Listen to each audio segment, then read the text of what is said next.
ইসলাম খত্রেমে যাইতো, দেশ খত্রেমে যাইতো, পতাকা খত্রেমে যাইতো, দেখতেন বাইতুল মুকাররম গরম হয়ে যাইতো, প্রত্যেক মসজিদের মিম্বর গরম হয়ে যাইতো, নামাজ পড়া বাদ দিয়ে, আল্লাহর নাম বাদ দিয়ে, রোজা নামাজ বাদ দিয়া সেখানে এটার বিরুদ্ধে ফতোয়া দিত। তারপর পল্টন ময়দান গরম হয়ে যাইতো, বামপন্থীরা গরম করে আনু মোহাম্মদের চেলারা নেমে যাইতো, শাহবাগে চিঙ্কু বামেরা নেমে যেত, শেষ শেষ, দেশ শেষ। কিন্তু এখন চীনকে দিয়ে দিচ্ছে, কোনো সমস্যা নেই। দেখ আলহামদুলিল্লাহ, চীনকে দিচ্ছে, আমিও খুশি। দেখ পুরো বাংলাদেশ, চীন দিয়ে দেখ, মংলা চিটাগাং দিয়ে দেখ, আমেরিকাকে, ভারতকে রংপুর দিয়ে দেখ, দিতে থাকুক, এভাবে বিলাইতে থাক। বাংলাদেশ তখন গলিমাত্র মাল। কিন্তু সমস্যা হলো যে সামরানাই পীর কিন্তু বলেছিল যে ভারত ছাড়া যাকে ইচ্ছা তাকে দেন, কোনো সমস্যা নেই। On air, on camera, on TV তিনি এটা বলেছিলেন। তো যেহেতু ভারতকে দেয় নাই, তাহলে বাংলাদেশের জনগণ মেনে নেবে, কোনো সমস্যা নেই। কিন্তু দুইখান কথা হইলো, তাতেও সমস্যা ছিল না দিয়ে দেওয়ার কারণে। এটা যত না ভারত উদ্বিগ্ন, দিল্লি উদ্বিগ্ন, তার সাথে কিন্তু উদ্বিগ্ন হবে ওয়াশিংটন। এই বোধ যাদের নাই, তারা কিছুদিনের মধ্যেই বুঝতে পারবেন, কিছুদিনের মধ্যেই দেখতে পারবেন। যারা আমার দিল্লির উদ্বিগ্ন হওয়া লাগবে না। চায়নার যত প্রভাব বাংলাদেশে বাড়বে, আমেরিকা তত মনক্ষুণ্ণ হবে, তত আমেরিকা আমাদের বিরোধিতা করবে। আমেরিকার সাথে কি কি চুক্তি করে আসছে আমরা কিন্তু জানি কম বেশি, যদিও সেটা ছিল যে গোপন চুক্তি, কিন্তু এখন অনেক কিছু আমরা জানি। এটা ফলাফল ভালো বই আনবেন না। ভারত উদ্বিগ্ন ওইখানে হবে, পুরো বাংলাদেশ, বললাম তো বাংলাদেশ এখন হলো গরিবের বউ সবার ভাবি হয়ে গেছে। কেউ আসল ধরে টান দিবে, কেউ পেটিকোট নিয়ে টানাটানি করবে, কেউ ব্লাউজের কোনা ধরে টানাটানি করবে। বাংলাদেশটাকে তো এখন তাই করা হয়েছে। দেখেন এই টানাটানিতে আমরা কতদিন টিকে থাকতে পারি, আর এই মুসলেকার সরকারি বা কতদিন থাকে সেটাও দেখি, আমরা দেখি। কারণ বাংলাদেশে যখন আপনি, রাশিয়া হয়তো কিছু বলবে না, কারণ চায়নার সাথে রাশিয়ার একটা ভেতরে ভিতরে প্রীতি আছে। কিন্তু আমেরিকা তো বসে থাকবে না, ভারত তো বসে থাকবে না। আপনি চাইনাকে ঘাঁটি দিবেন, চাইনা আপনারা তিস্তার পানি আইনে দিবে বলে আপনি ঘাঁটি দিবেন, বসে থাকবে ভারত? ভারত বসে থাকবে না, ভারত একটু বসে থাকবে না। এবং দেখতে পারবেন দেশের মধ্যে কি ঘটে। আমেরিকাও বসে থাকবে না। তবে আমি এখন তাদের বলতে চাই, এই বন্দরটা যদি ভারতও চায়নাকে দিত, সরি, বাংলাদেশও যদি এটা চায়নাকে দিত, তাও কিন্তু এতক্ষণ আওয়ামী লীগ সরকার দিত, তাও সমালোচনা করত। আচ্ছা এখন তারা কোথায়? যারা কিছুদিনের আগে এই ভারতের কোনো কয়লা বিদ্যুৎ কেন্দ্র দেখলে মিছিল করতো, তারা এখন কোথায়? ও চায়নাকে দিলে সমস্যা নেই, আমেরিকা দিলে তো সমস্যা নেই, আমরা জানি। কারণ বাংলাদেশের মৌলবীরা যতই চিকরা চিকরি করুক, বাংলাদেশের মানুষ যতই আমেরিকার বিরুদ্ধে মিছিল করুক, ফজর নামাজ পড়ে, আসর নামাজ পড়ে, জহর নামাজ পড়ে, আসর নামাজ পড়ে আমেরিকার বিরোধিতা করে, এশা নামাজ পড়ে দোয়া করে, আল্লাহ সকালবেলা উঠেছেন, তুমি আমার আমেরিকার ভিসাটা দিও। এটা আমরা জানি এরা কিরকম আমেরিকার বিরুদ্ধে। আজকাল তো বামপন্থীদের পোলাপান আমেরিকাতে থাকে, তাদের দুইটাই কি করবো? আর কারে কি দুষবো? আমাদের রাশেদ ভাইয়ের প্রতিবেশী হলো আদম ব্যাপারে ইউনুস, আর হলো 3 ইঞ্চি ল্যাংটা সুলেমান। কারে ভালো মনে করবো বলেন? আমাদের বিপ্লবী রাশেদ ভাইয়ের প্রতিবেশী এই দুইজন। তো এই দেশে খুব মজার মজার ঘটনা চলতেছে, দেখেন। তো আমার কেন যেন মনে হয় এই সিরাজগঞ্জের ভাষায় একটা কথা বলে, ওই অঞ্চলে নদীর ওই পারে, যমুনার ওই পারে, কয় গেলো বিলা। গেলো বিলা মানে যায় যায়, গেলো বিলা। ঠিক আছে? যে যেমন রাশেদ ভাই আইলো বিলা, যেমন রাশেদ ভাই কি ফরিদের বাড়িতে আসতেছে দাওয়াত খাইতে, মনে করেন আইসে গেছে, আসলো বিলা মানে আইসে গেছে। তো আমার কেন যেন মনে হইতেছে তারেক রহমান গেলো বিলা মানে যায় যা। বুঝতে পারছেন আমার কেন যেন মনে হইতেছে? কারণ তারেক রহমানের বডি ল্যাঙ্গুয়েজ দেখবেন। আমি কিন্তু প্রতিদিন আগে তারেক রহমানের বডি ল্যাঙ্গুয়েজ দেখি, আর জামাত নেতার বডি ল্যাঙ্গুয়েজ দেখি। যেমন জামাতিরা আপনাকে কিন্তু ওদের মতো, সে যা বলবে মিথ্যা কথা আপনি ধরতে পারবেন না, কনফিডেন্টলি সে মিথ্যা কথা বলে যাবে। চেহারাটা দেখবেন, প্রফেশনাল কিলার এরা, মানে জেনে বুঝে সব বলে, মিথ্যাটাও সে জেনে বুঝে বলে। তাই ওদের বুঝবেন না আপনি? তো ওদের চেহারা তো দেখি কেমন। তারেক রহমানের চেহারা দেখলেই বোঝা যায় উনি যে মুসলেখা, এই যে আমি তার নাম দিয়েছি মুসলেখা সরকার, এখন তো আপনারা বলা শুরু করছেন, আগে তো আপনারও 2 সেট পারলে আপনারও একটু মনে হবে এই এটা কি কয়। ঠিক আছে, অবশ্য রাশেদ ভাইরা তার নাম দিয়েছে নাকি, কি প্রধানমন্ত্রী যেন, আরে পরাধীন। পরাধীন প্রধানমন্ত্রী। ভাই পরাধীন প্রধানমন্ত্রীও কিন্তু স্বাধীনতা ঘোষণা দিতে পারে, কারণ আমরা পরাধীন, আপনি বললাম আমি স্বাধীনতা ঘোষণা করলাম, কিন্তু মুসলেখা আল্লাহ কিন্তু কোনোদিন স্বাধীনতা ঘোষণা করতে পারে না। পরাধীন আপনি তো তার উন্নত, তারা তো আপনারা জাতে তুলছেন, আমি অত জাতে তুলতে রাজি না।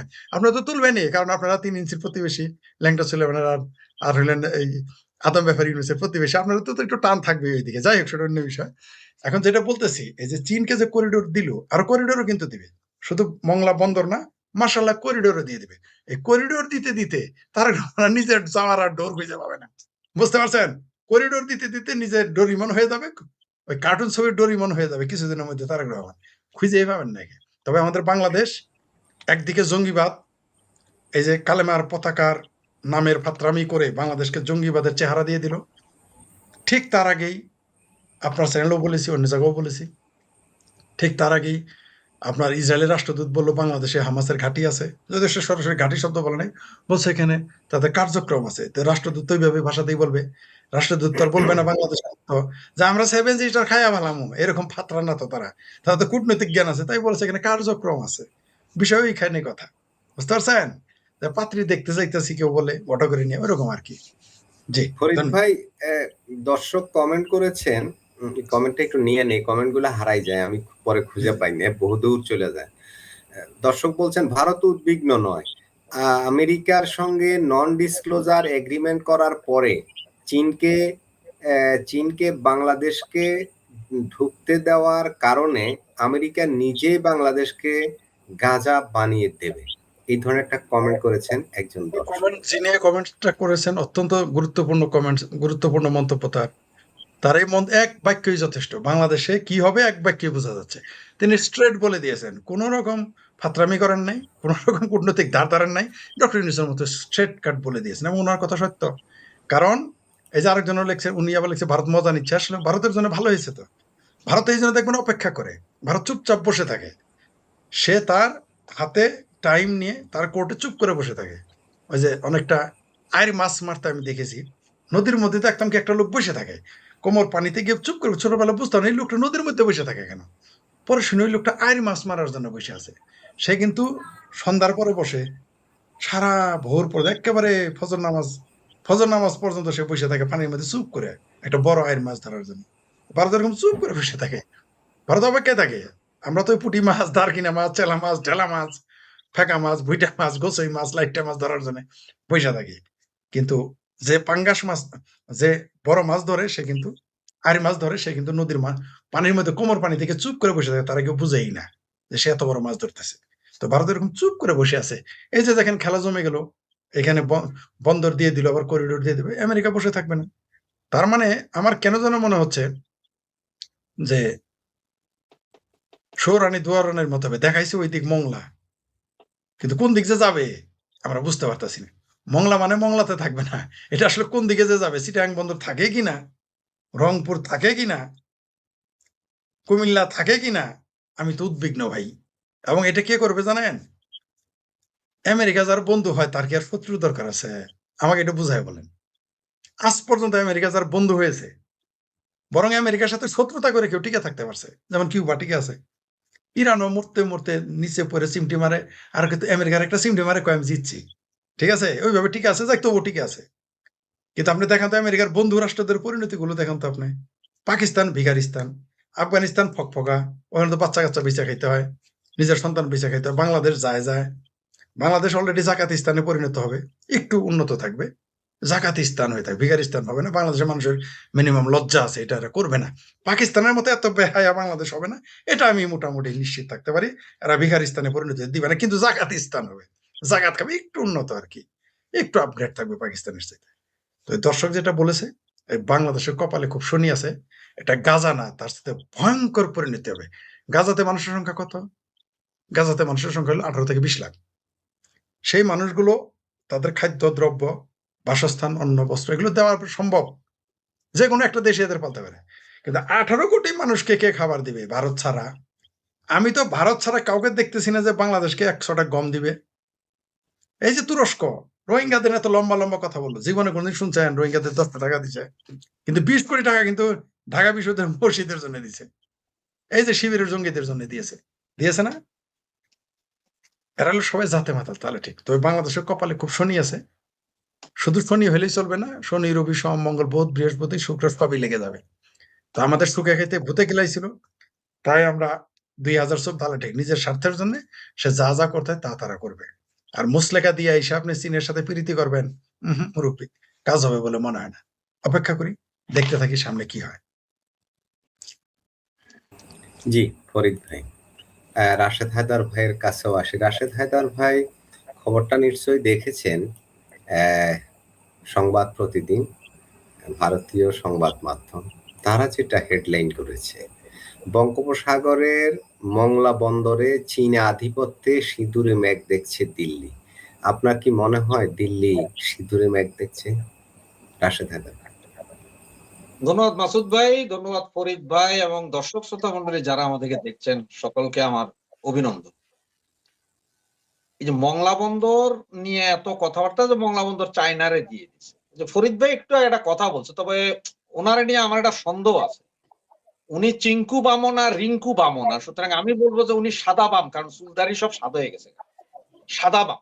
নাইলে উনি এইভাবে বলতে পারতো না যে খালি ভারতরে দিলেই আমরা বঙ্গু জাত চিল্লাবো, চায়নারে দিলে চিল্লাবো না। উনি বুঝেই নেই কাহিনী। চায়নার 72% লোক হয়েছে যে না নাস্তিক, ধর্ম বিশ্বাস নাই, 72% লেখা রাখেন একটু কাগজ। তার মধ্যে আবার 40 থেকে 45% লোক হচ্ছে যে চরম নাস্তিক, তার মধ্যে ধর্মই নেই।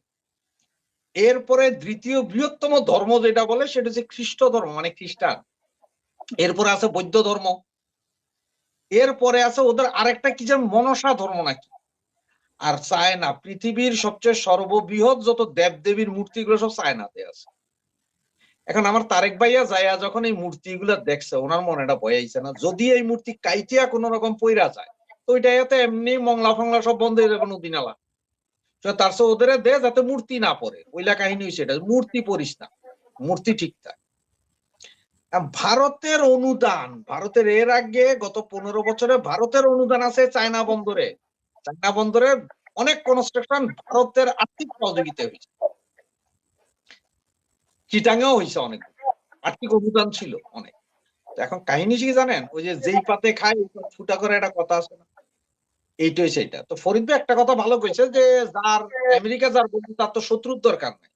কারণ আমিও বিশ্বাস করলাম কেমনি যে তারেক রহমান রে আমেরিকা এই সিআইএ বা মোসাদের দিয়া বুদ্ধি দিয়া যে তুমি চায়নার লগে চুক্তি করো কয় না।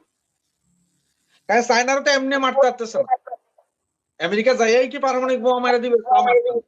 ঠিক আছে, এর এদিক দিয়ে ঢুকাও, ওই রোডস এন্ড হাইওয়ে করো, মানে যেটা আগে ছিল সিল্ক রোড। সিল্ক রোড একসময় চায়না থেকে আমাদের সোনারগাঁ থেকে ছিল, আবার আপনার এই ইরান, তুরস্ক, পাকিস্তান হইয়া সেই কোথায় গেছিল, সিরিয়া মিরিয়া, সেই রোড চালু করতেছে। এখন হচ্ছে এটা বুদ্ধি দিছে যে তোমরা সব রাজি হবা, সব মানে ওগো রোড আইবো, ওগো এই আইবো সে আইবো, বাকি খেলা আমরা দেখ।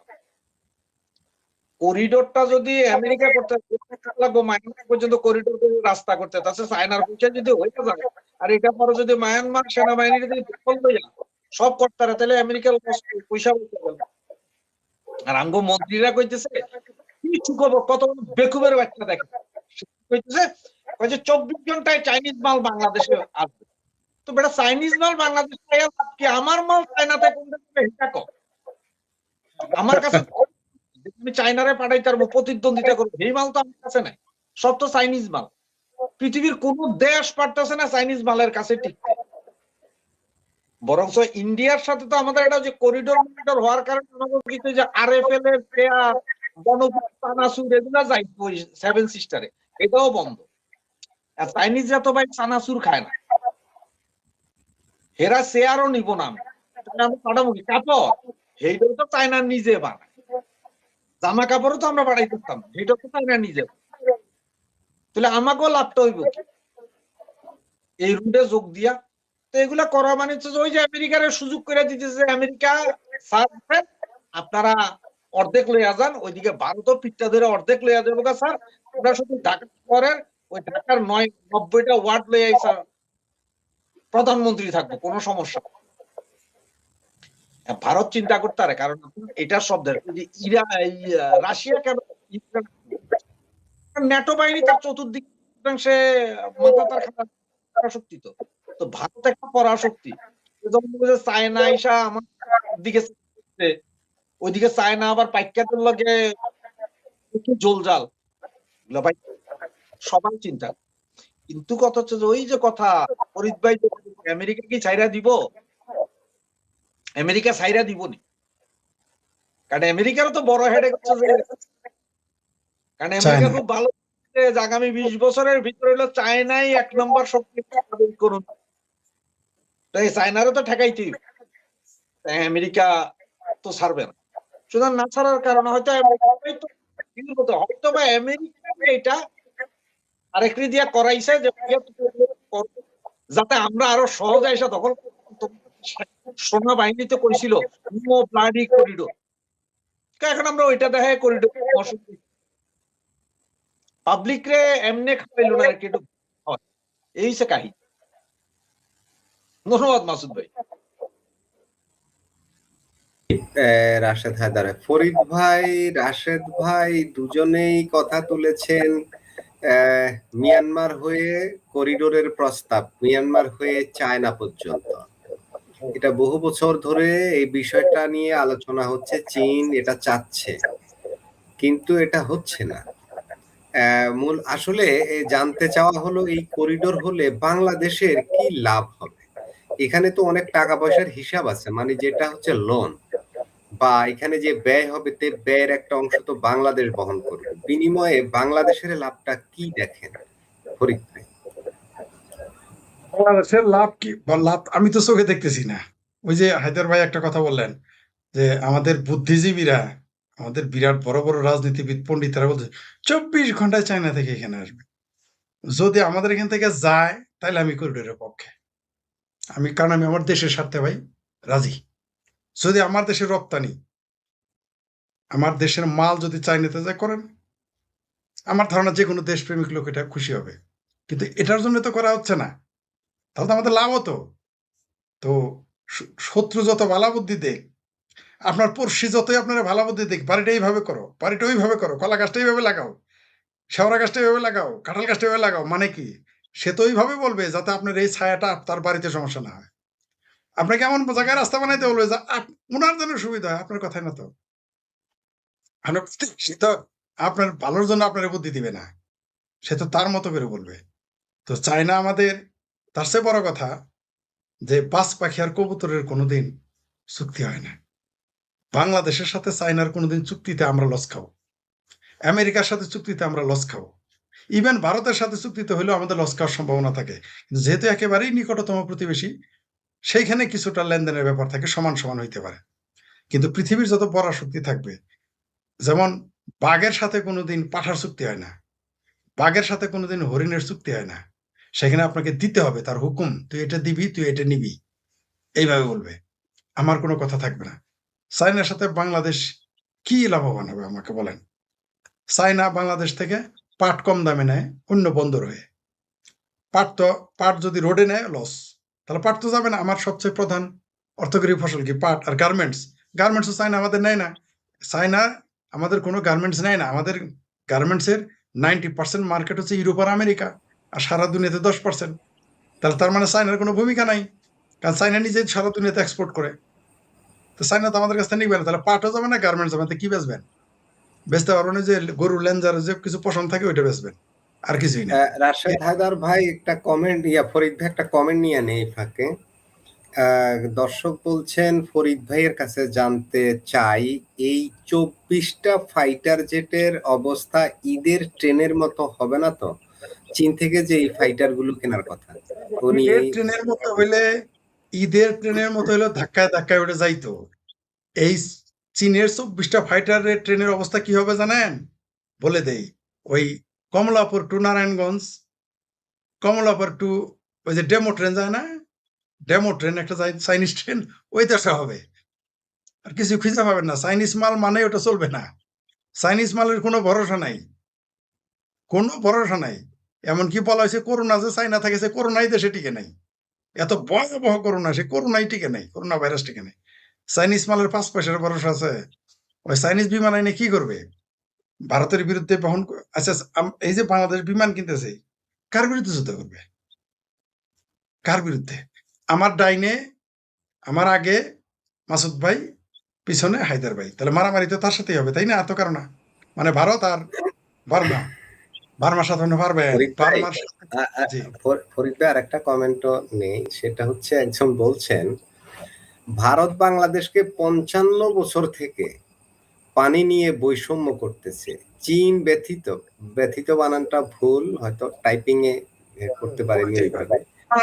বাংলাদেশের আর কি রাস্তা আছে, মানে চীন ব্যতীত বাংলাদেশের আর কি রাস্তা আছে, মানে চীনে গেলেই পানি চলে আসবে, মনেটা কি এরকম? না না না, আরো আছে তো, ওনাকে বলেন একটু পাকিস্তান আর আফগানিস্তান। আর এই কাছে না, কে বলে?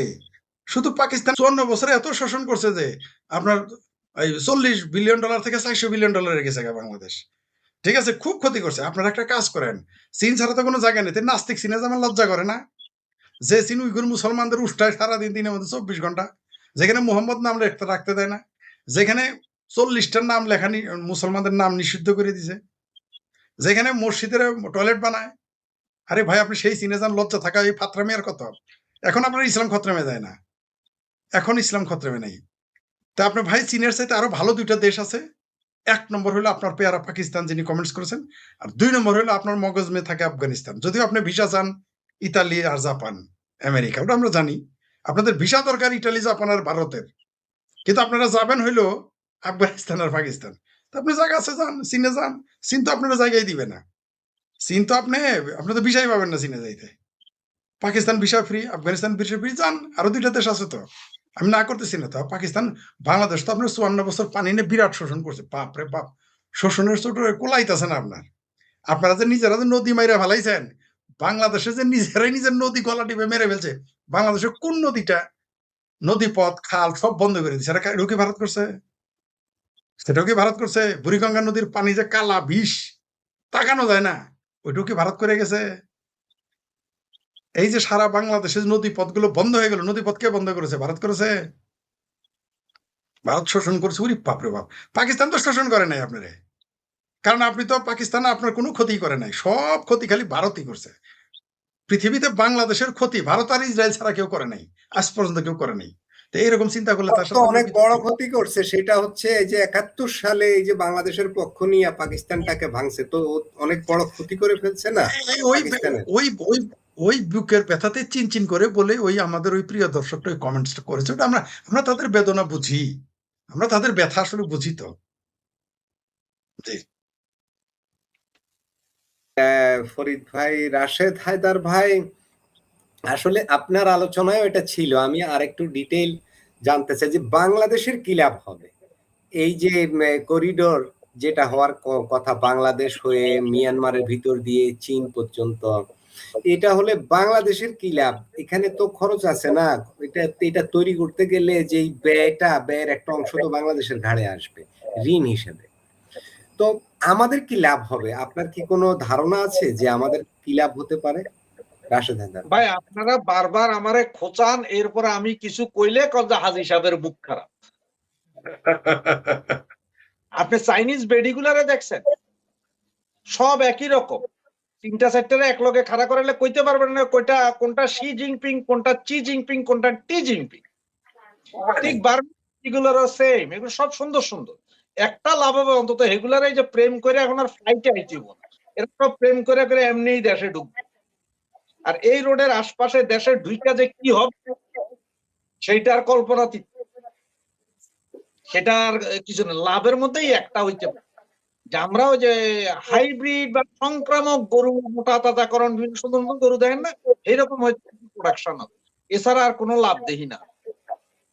বাংলাদেশের উপর দিয়ে যাইতে যে ট্রাক বাস যেগুলা যাবে, এগুলা ড্রাইভারদের পিনার জায়গা দিতে হবে না, আগামুতা সেখানে কাজের লোক লাগাইতে হবে, এদের কাছ থেকে পয়দা হবে আর কি। এইটাই, এই পয়দা হবে না, পয়দা হবে। কারণ আপনারা আগেও কইছি যে কোনো মালই তো নাই যে আপনি পাঠাইবেন। পাঠাইবেনটা কি? আপনি কিছু পাঠাইতে পারবেন না। এখন ওই যে ওই দিন কইলাম না যে ফরিদ ভাই হাসছিল ওই দিন, যে ফেয়ার এন্ড লাভলি এখনো কিনতে গেলে আমরা যে ভারতীয় ফেয়ার এন্ড লাভলি আছে কিনা মালিশ করার লাগে। ফেয়ার এন্ড লাভলি মালিশ করলে নাকি চেহারা ফর্সা হয়ে যায়। তো ফেয়ার এন্ড লাভলি দিয়া যদি ফর্সা হইতো, তাহলে ফেয়ার এন্ড লাভলি তৈরি নির্মাতা প্রতিষ্ঠান সর্বত আফ্রিকাতে পাঠাই দিত সব। কিন্তু সব ওই সাদা বানালাম, বেকুবের জাত বাঙালির কাছে পাঠাইতো। চায়নাও ঠিক ওইভাবে দিছে। ভালোবাসা যেটা টিকে সেটা হচ্ছে যে জার্মানির ভালোবাসা, আর ভালোবাসা যেটা কয়েক ঘন্টায় ভেঙে যায় সেটা হচ্ছে চাইনিজ ভালোবাসা। সুতরাং আপনার চাইনিজ ভালোবাসার দিকে ধাবিত হয়েছে। ওই ফরিদ ভাই কইছে যে বিমান কিনবো, এগুলো যে নারায়ণগঞ্জ ঢাকা ট্রেন না, না ফরিদ ভাই, এই বিমান চালানো উড়ানোর প্রশিক্ষণ নিতে নিতে বিমানের এক্সপায়ারি ডেট শেষ হয়ে যাবে। সব জায়গায় তখন যে মাইল্যান্ড স্কুলের উপরে পড়বো, মাইলস্টোন স্কুলের উপরে পড়বো বিমান, এছাড়া আর কিছু হবে না। বাংলাদেশে এটা কোনো লাভ নেই। লাভ আছে একটা কি জানেন, ওই যে হয়তো একটা গাড়ি গেলে তো 5-10 টাকা করে ট্যাক্স পাইবে দূর, কিন্তু খরচ করব কয়েক হাজার কোটি টাকা এই রোডে। কারণ বাংলাদেশ অংশের রোড কিন্তু চায়না কইরা দিয়া যাইব না, চায়না কইরা দিয়া যাইব, কিন্তু এটা সুদের উপরে। যে আপনাকে আমি 1000 কোটি টাকা দিলাম, এটার 15% সুদ দিবেন আপনি। প্রথম 20 বছর খালি সুদ কাটুন, তারপর থেকে আস্তে আস্তে মূল টাকা কাটুন। লাভ চায়নার, লাভ বাংলাদেশের নাই। আর লাভ হচ্ছে যে আমেরিকার। এখনো কইতেছি এগুলা যা হইতেছে সব আমেরিকার কথায়, যে এটা চায়নারে দিয়া অমুকরে দিয়া বানাইলো বাবা, পরে এই করিডোর আমরা দখল করব, স্যাংশন দিব, যে তোর উপর দিয়ে কিছু গেলে তুই ব্লক, তখন করে দেখেন এটা তো হইতেছে না, আমরা তো পাইতেছি না, চায়নাকেও পয়সা দে ভাই, পয়সা পাইতেছি না, দিতে পারতেছি না। সুতরাং ওই করিডোর মায়ানমারে অস্ত্র যাইব, ট্যাঙ্ক যাইব। আবার না, একটা ভালো কথা আছে, এটা এখানে শুধু মাল যাবে না, এখানে টোটাল সামরিক সরঞ্জাম থেকে শুরু করে সব যাবে। তো ভাই আমরা কি বোমা বানাই, ট্যাঙ্ক বানাই, বিমান বানাই? বানাই তো চায় না, সব চায়নাই পাঠায়। এর মধ্যে ফরিদ ভাই যাইয়া যদি 2-1টা ককটেল বানাইয়া যদি সাপ্লাই দিতে পারে, তাইলে হয়তো বাংলাদেশে কিছু লাভ হইতে পারে। কি পারবেন না ফরিদ ভাই? লাভ হবে সেটা হলো যে একটা চাইনিজ মেয়েকে ছেলেকে বিয়ে করে ওর টাকা মেরে দিছে না, বাংলাদেশি মেয়েরা এই কাজটা করতে পারবে। চাইনিজরা আসবে, হ্যাঁ, চাইনিজের ট্রাক ড্রাইভারদের, ট্রাক ড্রাইভারদের কাছে বিয়ে বসবে আর যৌতুকের টাকা মানে কাবিন নামার টাকা নিয়ে নিতে পারবে, এই কাজটা করতে পারবে। অদূর ভবিষ্যতে আমার দেশের পোলাপাইনের চেহারাও চাইনিজ চেহারা হয়ে যাবে, এই কাজটা হইতে পারে, এটা হইতে পারে। এই পয়দাটা হবে। মানে এই দেশে এখন তো পাকিস্তানি বীজ আছে, এখন কিছু চাইনিজ বীজ দরকার যাতে ভারত বিরোধী পয়দা করতে পারে। হ্যাঁ, ভারত বিরোধী ফরিদ ভাই, ওই যে একজন কমেন্ট করছে চীন থেকে আমদানি করা রেল কিন্তু এখনো ভাঙ্গারিতে পড়ে আছে। মানে গত আওয়ামী লীগ সরকার চীন থেকে কিছু ডেমো রেল নিয়ে এসেছিল এবং সেগুলো কিন্তু বেশি দিন চালাতে পারেনি, চলে না, ইঞ্জিন চলে নাই, বন্ধ হয়ে পড়ে আছে। সত্য কথা এটা। জি, আমাদের তো সময় কম, আজকে সময় কম, আমরা একটু অন্য একটা আলোচনা আছে সেটাই যাই। ফরিদ ভাইয়ের কাছে যাই। ফরিদ ভাই, ঘরের টাকা ব্যাংকে আনতে 500 ও 1000 টাকার নোট বাতিলের প্রস্তাব দিয়েছেন বিএনপির এমপি এম মাহবুব উদ্দিন খোকন। এমন হলে কেমন হবে ফরিদ ভাই? Welcome welcome. আমি তো চাই এরা যা, কারণ এদের তো কোনো কাম নাই। শুনেন, এদের নাই কোনো কাম, খই বাজে, একটা কিছু করতে দিবেন না। এদের কোনো উন্নয়নমূলক কাম নাই, রাস্তাঘাট 1 ইঞ্চি বাড়ায় নাই, একটা কালভার্ট বানায় নাই, ব্রিজ বানায় নাই, 1 ইঞ্চি রেল বাড়ায় নাই, পানিপথ, নদীপথ, আকাশপথ বন্ধ হয়ে আসতেছে। তো একটা কাজ তো করতে দিবেন। একটা কাজ তারা বাইর করছে, কত জানেন? কারণ কোন সময় যেন বুদ্ধি নাশে, মানে যখন তার সময় খুব কাছে চলে আসে তখন বুদ্ধি কিন্তু নাশ হয়ে যায়। ঠিক আছে, তাদের বুদ্ধি নাশ হইতেছে। যারা টাকা বদলায়, বাংলাদেশের টাকা বদলাবে, বদলাইতে দেন। এদের বঙ্গবন্ধুর ছবি আছে দেখে এদের মনে বড় বেদনা। বঙ্গবন্ধুর ভাস্কর্য ভাঙলাম, তারপর বঙ্গবন্ধুর 32 নম্বর ভাঙলো, এত কিছু ভাঙার পরেও তাদের দেখুন বঙ্গবন্ধুর ছবি দেবে, করুক, সমস্যা নেই। পাসপোর্ট থেকে ইসরায়েল অ্যাকসেপ্ট ইসরায়েল উঠাইলাম, আবার যুক্ত করলাম। তো এরা কাজ, কিছু কাজ করতে দেন, কাজ নাই তো কিছু একটা করতে দিতে হবে। কারণ আমার ভাবির পোলারা গেছে, কোনো কাজ নাই। জামাতের এমপিতে তো কোনো কাজ নেই। ওদের ওদের শখ ছিল, আমেরিকারে বলছিল আমরা প্রধান বিরোধী দল হইতে চাই, করে দিছে। তারেক রহমান বলছিল আমার প্রধানমন্ত্রী বানায় দেন, বানায় দিছে। আর তো কোনো কাজ নাই। এরা কাজ করবে তো দূরের কথা, প্রতিশ্রুতি দিতে পেরেছে এখন? আমাকে বলেন তো হায়দার ভাই, দিয়েছে কি কোনো, যে আমরা এটা করব, আমরা 5 বছর এটা করব, শুধু এইটুকু বলুক। বিএনপিরাই হাসে, কেন হাসে জানেন?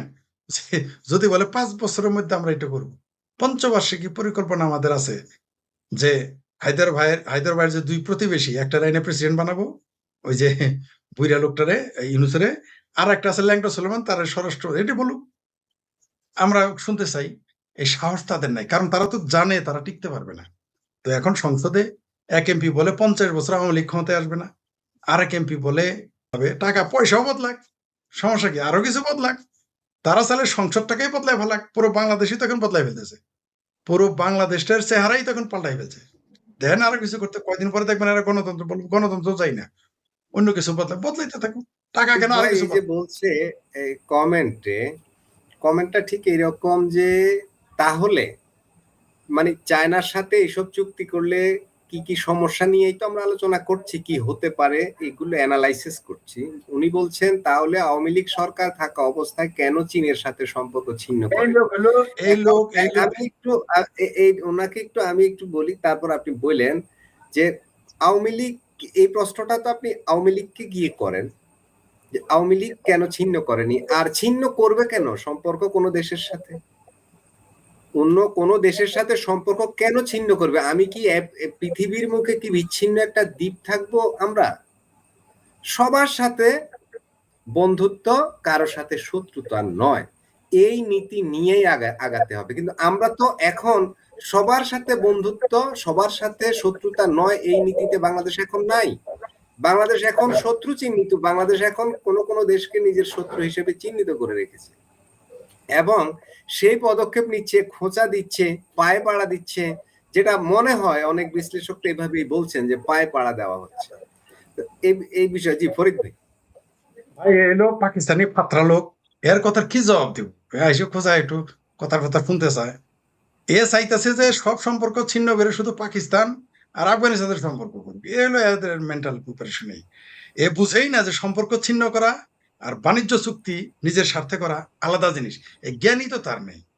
এত প্রশ্নই বল, কেউ যদি আমার জিজ্ঞেস করে যে ঢাকার রাজধানীর নাম কি, তার কি উত্তর দিব? চীনের সাথে কেন সম্পর্ক, ভারতের সাথে এত খারাপ সম্পর্ক, সে তো চীনের সাথে সম্পর্ক ছেদ করে নেই, ঠিক আছে? তো সম্পর্ক থাকা আর রাজনীতি, ব্যবসা বাণিজ্য করা তো আলাদা জিনিস। আমার স্বার্থে আমি যে কোনো দেশের সাথে চুক্তি করব, আমার দেশের স্বার্থে যদি হয়, পৃথিবীর যে কোনো দেশ আমার যদি লাভ হয় আমি চুক্তি করব। কিন্তু এখানে তো এগুলো গোলামি চুক্তি, এত উদ্দেশ্য এটা না। এ শুধু চাইতেছে যে ভারতের এসে গালি দিবে, এটাই হলো তার কাজ, আর তো কোনো কাজ নাই। যে লোক এখানে কপারেট করছে তার তো রোগ হইলো ভারত। কারণ বাংলাদেশের মৌলবাদীদের 4টা স্তম্ভ, মৌলবাদীদের ইমানের 4টা স্তম্ভ, তার একটা হলো ভারত বিরোধিতা করা, আরেকটা হলো নারী বিদ্বেষ, মুক্তিযুদ্ধের বিরোধিতা করা, বঙ্গবন্ধুর বিরোধিতা করা। এটা হলো বাংলাদেশের মৌলবাদীদের 4টি স্তম্ভ। তার মধ্যে অন্যতম স্তম্ভ হলো ভারত বিরোধিতা করা। সারা পৃথিবীর মুসলমানের 5টি স্তম্ভ, কালেমা, নামাজ, রোজা, হজ, জাকাত। আর আর আফগানিস্তানের হলো 6টা ইমানের স্তম্ভ, সাথে হলো জেহাদ। পাকিস্তানের হলো জেহাদ, 6টা ইমানের অঙ্গ। আর বাংলাদেশের মুসলমানের ইমানের অঙ্গ হল ইসলামের স্তম্ভ হলো 7টা, কালেমা, নামাজ, রোজা, হজ, জাকাত, জেহাদ, আর হলো ভারত বিরোধিতা করা। এটা তাদের নতুন চূড়ায় আছে। আরেকটা আছে পায়ু যোদ্ধা, ওটা হলো বলতে চাই না, আর হলো এদেরকে ওটা তো হইতেই হবে, ওটা না হলে তো তাড়াতাড়ি ইমান মজবুতি হবে না, বেহেশতে যেতে পারবে না। এরা যদি বলৎকারী না হয় বেহেশতে যাবে কে? বাংলাদেশই পৃথিবীর একমাত্র দেশ যেখানে শিশু নির্যাতন হইলে, ধর্ষণ হইলে, মেরে ফেললে তারা মামলা করতে যায় না, ইসলাম খতরমে পড়ে যাবে, মৌলবী সাহেব বিপদে পড়বে। এরকম মূর্খ বানিয়ে রেখেছে বাংলাদেশের মুসলমানদের। আমি ভেবেছিলাম পৃথিবীতে সবচেয়ে মূর্খ মুসলমান হলো কেবল আফগানিস্তান আর পাকিস্তানে, পরে দেখি না, মোটামুটি কই কিসি সে কমি নেই, গালিব এক ঢুন্ডো তো 1 লাখ মিলেগা বাংলাদেশ মে। এই হলো বাংলাদেশের অবস্থা। তো এরা যিনি এই মন্তব্যটা করেছেন তার কাজ হলো ঘুরায় পেঁচায় শুধু ভারতকে তিনি কাট করে। আমি একটু বেরোচ্ছি, আপনি বলে শেষ করেন, আমি বলেন। আমি একটু বেরোচ্ছি, আপনারা চালাইয়া যান। না, আমরাও বেশিক্ষণ থাকবো না, আপনি না থাকলে আমরাও বেশিক্ষণ থাকবো না, আমরাও শেষ করে দিচ্ছি। যাই হোক, এ বিষয়ে আলোচনা হলো। ফরিদ ভাইয়ের কাছে একটু প্রশ্ন করি যে বাংলাদেশে কি অঘোষিত ক্লিন হার্ট চলছে? এই যে তুরাগ নদীর কথা বলা হচ্ছে, সেখানে লাশের পর লাশ ভেসে উঠছে। অনেক সময় আমন্ত্রণ জানালাম, যেটা হয়তো আপনার জন্য অতটা সুখকর বিষয় নয়, এবং আমার নিজের দিক থেকে আমি মনে করি যে বিষয়টা আপনার সঙ্গে আমি আলাপ করব, এই বিষয় নিয়ে কখনো আপনার সঙ্গে আমাকে কথা বলতে হবে, এটা আমি কখনো ভাবিনি, এবং আমার ধারণা আপনি নিজেও ভাবেননি। এই মুহূর্তে সামাজিক মাধ্যমে আপনার অনেক স্টুডেন্ট, আপনার অনেক শুভানুধ্যায়ী, এবং যারা আপনাকে পছন্দ করেন এবং যারা পছন্দ করেন না, তাদেরও বিভিন্ন রকম কথাবার্তায়, পোস্টে আপনার নাম বারবার ঘুরে ঘুরে আসছে। এবং সেই কারণটা হলো যে বাংলাদেশ মেডিকেল বিশ্ববিদ্যালয় এর আপনি ইমিরেটাস অধ্যাপক ছিলেন আজীবনের জন্য, এবং আজীবনই হয় আমার জানা মতে। ইমিরেটাস অধ্যাপক আজীবনই আমি সব জায়গায় দেখেছি। ঢাকা বিশ্ববিদ্যালয়ে অনেকে ইমিরেটাস অধ্যাপক আছেন, যেমন আমাদের সর্বজন শ্রদ্ধেয় সিরাজুল ইসলাম চৌধুরী সাহেব আছেন, উনি তো আমি যতটুকু জানি আজীবনই হন। তো আপনার সেই ইমিরেটাস অধ্যাপক পদ থেকে আপনাকে সরিয়ে দেওয়া হয়েছে, পাশাপাশি এই ইমিরেটাস অধ্যাপক হিসেবে আপনাকে নিয়োগ দেওয়ার কারণে আপনাকে যে আর্থিক সুযোগ সুবিধা দেওয়া হয়েছিল সেগুলো আপনাকে ফেরত দিতে বলা হয়েছে। আমি আপনাকে যে প্রশ্নটা শুরুতে করতে চাই সেটা হলো, যখন আপনি প্রথম এই সংবাদটা পেলেন, আপনার একেবারে প্রাথমিক অনুভূতি কি হয়েছিল? আপনাকে অনেক ধন্যবাদ। শুধু দর্শক শ্রোতাদেরকেও আমি ধন্যবাদ জানাচ্ছি, শুভেচ্ছা জানাচ্ছি। আসলে যে কথাটা বললেন প্রথম, যে ওই যে আমার যে এটা বাতিল করা হলো, এটা শোনার পরে কি রিয়াকশন, এটাই তো।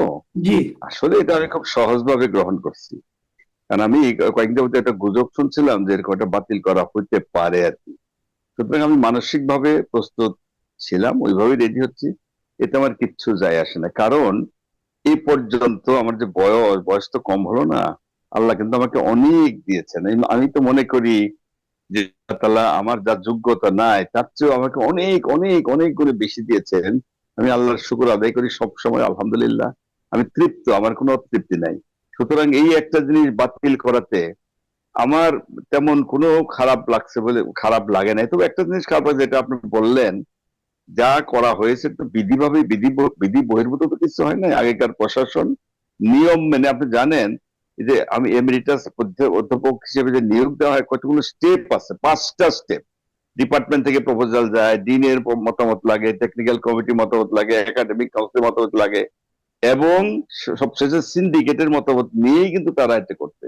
অর্থাৎ 5টা ধাপের মাধ্যমে আমাকে এমিরিটাস প্রফেসর নিয়োগ করা হয়। এবং তারা এখন বলছে আগে যেটা এটা অবৈধ ছিল, ঠিক করে নাই, সেই জন্য বাতিল করছে। তো তারা যেটা মনে করছে ওইটি কিছু বলার তো আমার কিছু নাই। আমি এতে তৃপ্ত না। তবে একটা কথা বলতেই হয়, সাথে তারা বলছে আমার বলে টাকা ফেরত দিতে হবে। যে টাকা তো, ওরা বলছে টাকা আমি এত টাকা গ্রহণ করেছি, এত টাকা উত্তোলন করেছি, এসব বলে। টাকা তো প্রশাসন, তৎকালীন প্রশাসন নিয়ম নীতি মেনে, এটা তো কোনো বেতন না, এটা তো অনানিয়াম, সম্মানিত ভাতা, তারা কিন্তু নিয়ম নীতি মেনেই দিয়েছে আর কি। এইটা তো উত্তোলনের তো কোনো প্রশ্ন আছে। এইটা আমার কাছে অশুভন মনে হয়েছে আর কি, যে এই টাকাটা কেন তারা চাইলো আর কি। এইটা কিন্তু একটা বিরক্তিকর লাগছে। এরপরেও টাকা নিয়ে যদি প্রশ্ন করেন, আমি হয়তো পরে আরো বলবো। যাই হোক, আপনার একটা কথার জবাব একটাই, আমার কোনো খারাপ লাগে না, আমি ভালো আছি, সুস্থ আছি, আলহামদুলিল্লাহ, আল্লাহর শুকর। আচ্ছা, ওনারা যে কথাটা বলেছে আজকে দেখলাম, ওনারা একটা ব্যাখ্যা দিয়েছেন সর্বশেষ বিশ্ববিদ্যালয় কর্তৃপক্ষের পক্ষ থেকে, যখন ওরা আপনাকে বাতিল করে যে চিঠি দিয়েছেন, যেটা আমরা বিভিন্ন পত্রপত্রিকা দেখেছি, তার প্রেক্ষিতে নানা ধরনের আলোচনা হয়েছে। আমার ধারণা সেই আলোচনাগুলির প্রেক্ষিতেই তারা নতুন করে একটা ব্যাখ্যা দিয়েছেন। এই ব্যাখ্যায় কতগুলো কথা তারা বলেছেন। সেটা হলো যে 2024-এ আপনাকে আজীবন দেওয়া হয়, এর আগে 2022-এ আপনাকে এমিরেটাস অধ্যাপক হিসেবে নিয়োগ দেওয়া হয়, তারপরে 2024-এ সেটা সংশোধন করে ওটাকে আজীবন করা হয়, এবং এই সময়ে আপনাকে দেওয়া অর্থনৈতিক সুযোগ সুবিধাতেও একটু পরিবর্তন আনা হয়। যতটুকু আমি ওদের ব্যাখ্যায় দেখেছি, সেটা যেমন আগে যেমন একটা থোক বরাদ্দ ছিল 30,000 টাকার মতো, পরে বোধহয় আপনাকে আপনার যে বেতন যেটা সেটা দেওয়া হতো, যে সর্বশেষ বেতনটা আপনি পেয়েছেন, এই ধরনের কিছু একটা আছে। আপনাকে ওখানে একটা অফিস দেওয়া হয়েছে, সেই অফিসে আপনার কর্মচারী দেওয়া হয়েছে। এই যে সুযোগ সুবিধাগুলো দেওয়া হয়েছে, এটা কি ইমিরেটাস অধ্যাপক যখন প্রথম আপনাকে নিয়োগ করা হয়েছিল তখনকার ধারাবাহিকতা, নাকি নতুন করে করাতে এটা পেয়েছেন আপনি? আচ্ছা, আমি একটু ক্লারিফাই করি। যেমন আপনি বললেন, কথাটা কিন্তু সত্য, 22 সনই কিন্তু থেকে এটা শুরু হয়েছে, তাই না? জি, তখন এটা লামসাম 30,000 টাকা করছিল, এটাও সত্য, এটা একদম 100% সত্য। কোশ্চেনটা হলো যে কথাটা আপনি শুরুতে বলছিলেন, এটা সাধারণত আজীবন হিসেবেই দেয়। ঢাকা ইউনিভার্সিটি আছে, অনেক বিশ্ববিদ্যালয় আছে, কারো কারো এজ লিমিট করে দেয়, এরকম কিন্তু আছে। সেটাই ওই পরবর্তী মানে এর আগের প্রশাসন, যেহেতু এটা ওইভাবে লেখা ছিল, 3 বছর লেখা ছিল, আজীবন লেখা ছিল না, তারা এটা সংশোধনী এনে ওইটাকে আজীবন করে। এইটাই পার্থক্য, আর কিছুই করে নাই। সেকেন্ড, যে টাকার কথাটা বললেন, এটা কিন্তু একটা হাস্যকর কথা। আইনে ওখানে ছিল যে আমি একজন অধ্যাপক সর্বোচ্চ রিটায়ারমেন্টের সময় যে বেতনটা পাবে সেটা আমাকে দেওয়া হবে অনারিয়াস হিসেবে। এই তো তারা যেটা করছে দেখেন, আচ্ছা আমি তো রিটায়ারমেন্টে গেছি, আমি পেনশন পাই না? পেনশন তো জি। পাই একটা অ্যামাউন্ট, রাইট। কত 57-58 হাজার টাকা দেয়, কাছাকাছি এরকম আর কি একটা অ্যামাউন্ট তো পেনশন পাই। আমি রিটায়ারমেন্ট জানি তখন আমার বেসিক পে ছিল 78,000 টাকা। তারা করছে কি, আমার পেনশনের টাকা এর সঙ্গে যোগ করে প্লাস ধরেন আরো 23-24 হাজার টাকা আসছে, দুইটা 78 করছে। এইটা তো নিয়ম না, ওটা তো ছিল বেসিক পেটা যেটা ওটা থাকবে, আমার পেনশন তো পেনশনের মতোই পাবো আর কি। এইটা করে তারা 78,000 টাকা ধরে আমাকে এই অনারিয়ামটা দিছে। এটা তো সম্পূর্ণ একটা অবৈধ অন্যায় কাজ করছে। আমার পেনশন কি কোনো বাতিলের সিস্টেম আছে দুনিয়ার কোথাও? কি এই বাংলাদেশে না, শুধু পৃথিবীর কোথাও কি আছে যে এইটা বাতিল করে তার মানে টাকা ফেরত চাইছে? এই যে পেনশনের টাকা, তাহলে আমাকে এটাও কি ফেরত দিতে হবে? এটা দিয়েই তো তারা টোটাল হিসেব করে 14 লাখ কত দেখাইছে। তাহলে এটা কি এটা কি হয়? এটা ওটা কথা ওইরকম আইনে ওইরকমই ছিল যে আমি যে রিটায়ারমেন্টের সময় যে টাকাটা এটা পাবো এটাই, আর আমার পেনশন তো থাকবেই। তারা পেনশন যোগ করে এখন ফেরত দিবে, তাহলে পেনশনের টাকাটাও কি আমি ফেরত দেবো? এটা কি কোনো নিয়মের মধ্যে পড়ে? নিয়ম বহির্ভূত কাজটা এটা করছে না তারা। তারা জেনে শুনেই কাজটা কেন করলো, নাকি বুঝেই করলো না বুঝেই করলো, বা আসলে বুঝে কিনা।